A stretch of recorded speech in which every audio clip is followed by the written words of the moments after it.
I've had a long history in business. I've come from an entrepreneurial family. We've had our ups and downs, and at a certain point in time we had more downs than ups. I started again in the coffee business with absolutely nothing, but coffee literally pulled me out of a financial mess.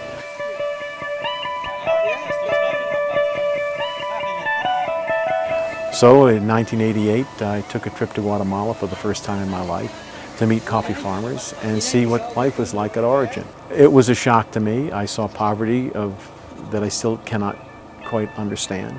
And I also met extraordinary people. I knew when I left Guatemala that I wanted to remain connected.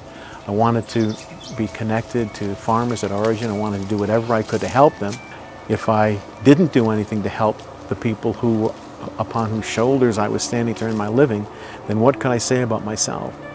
At the same time, they were extraordinary communities that were, full of life and full of spirit and full of joy and generosity. And honestly, I wondered who was the impoverished one.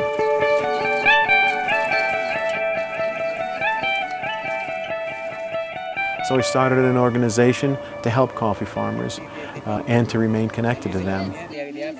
So the programs that originally started as handout programs evolved into programs that were created by the communities themselves. And I've learned that people hold the solution to their own problems, that there is no map to sustainability.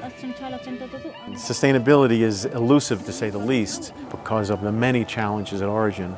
And what I find myself doing now through the Coffee Trust is working with local NGOs, helping them to become sustainable so they can in turn help their coffee communities to become sustainable.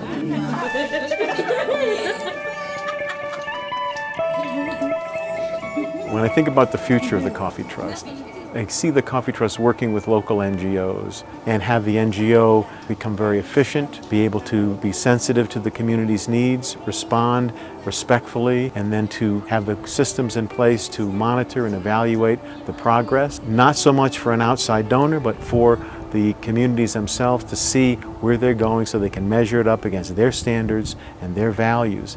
And ultimately, to help that NGO find its own source of income, its own revenue, so that the Coffee Trust can say, okay, you're now on your own and we're going to go fund another organization.